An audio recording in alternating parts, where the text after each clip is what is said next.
तो शुरू करते हैं आज की कहानी। बहुत पुरानी बात है। एक गांव में 3 ब्राह्मण रहते थे। वो तीनों कई सालों से साथ रहते, क्योंकि वे तीनों ब्राह्मण ज्योतिष विद्या और शास्त्र विद्या में बहुत ज़्यादा निपुण थे। उन तीनों ने अपनी शिक्षा वाराणसी से पूरी की थी। तीनों जहाँ जाते साथ में ही जाते। एक रात तीनों ने सोचा क्यों ना किसी नगर की ओर जाया जाए, और तीनों दूसरे दिन सुबह सुबह ही दूसरे नगर की ओर चल दिए। उस वक्त एक स्थान से दूसरे स्थान जाने के लिए कोई साधन नहीं होते थे, इसलिए दूसरे नगर या गांव में पहुंचने के लिए कई दिनों तक लोगों को पैदल ही चलना होता था। लोग दिन में पैदल चलते और रात को किसी गांव में रुक जाते, क्योंकि रात को डाकुओं और जंगली जानवरों का भय रहता था। तीनों ब्राह्मणों ने भी ऐसा ही किया। वो दिन भर चलते और रात को किसी गांव में रुक जाते। ऐसा करते करते वो एक दिन उस नगर में पहुंचे जहां उन्हें पहुंचना था। नगर के लोगों को जैसे ही ये बात पता चली कि 3 ज्ञानी ब्राह्मण नगर में आए हुए हैं, तो नगर के सभी लोग उन्हें अपने घर में भोजन करने के लिए आमंत्रित करने लगे। वो तीनों ब्राह्मण भी खुशी खुशी लोगों के घरों में भोजन ग्रहण करने के लिए जाने लगे। एक दिन उन्हें उस नगर के एक सेठ ने अपने घर में भोजन करने के लिए निमंत्रण दिया। तीनों ब्राह्मण खुशी खुशी उस सेठ के घर में पहुंचे, तो सेठ ने भी तीनों ब्राह्मणों का बहुत अच्छे से आदर सत्कार किया। अब सेठ ने अपने रसोइयों को आवाज लगाई और कहा कि तीनों ब्राह्मणों के लिए ताजा और स्वादिष्ट भोजन तैयार किया जाए। जब तक भोजन तैयार हो रहा था, तो वो सेठ तीनों ब्राह्मणों के सम्मुख पहुंचा और उनसे उनकी शिक्षा के बारे में बातें करने लगा। वो सेठ ऐसा वैसा नहीं, बल्कि उस नगर का सबसे अनुभवी सेठ था। अब वो समझ गया कि तीनों ब्राह्मणों को अपने ज्ञानी होने का बहुत ज्यादा अभिमान है, इसलिए सेठ ने तीनों से अलग अलग बात करके एक दूसरे के बारे में पूछना शुरू कर दिया।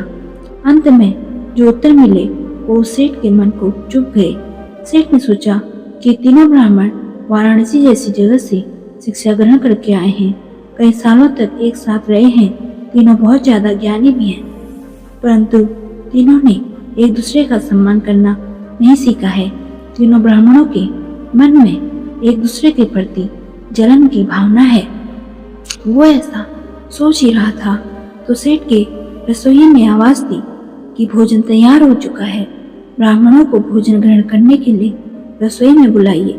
ये सुनकर सेठ ने तीनों को बड़े ही प्रेम से भोजन ग्रहण करने के लिए रसोई में बुलाया। जैसे ही तीनों ब्राह्मण भोजन करने के लिए बैठे, तो सेठ ने अपने हाथों से सोने की थाल उनके सामने रखी। सोने की थाल को देखकर ब्राह्मण बहुत प्रसन्न हो गए। अब सेठ ने एक थाल में घास, दूसरे में चारा और तीसरे में भूसा रखा। ये देखकर तीनों ब्राह्मण क्रोधित हो उठे और बोले कि क्या तुमने हमें जानवर समझा है, जो तुम हमें ये सब परोस रहे हो? सेठ होकर तुम हमारा अपमान कर रहे हो।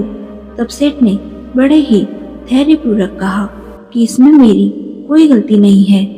एक को घास, दूसरे को चारा और तीसरे को भूसा क्यों परोसा गया है, ये आप तीनों अच्छे से जानते हो। ये सुनकर तीनों ब्राह्मण आग बबूला हो गए और कहने लगे, ये तुम क्या कह रहे हो?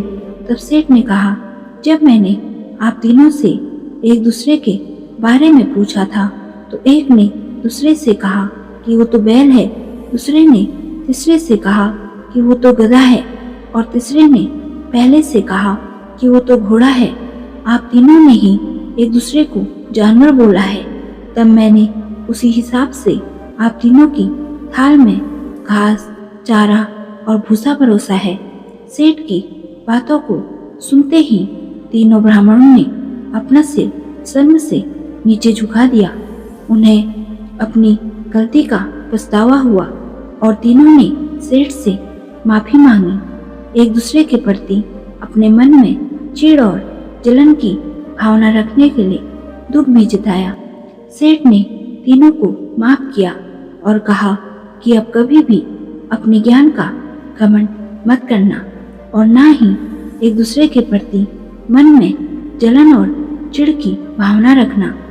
दोस्तों, इस कहानी से हमने सीखा कि कोई भी मनुष्य कितना भी ज्ञानी क्यों ना हो जाए, परंतु उसे अपने ज्ञान का घमंड कभी नहीं करना चाहिए।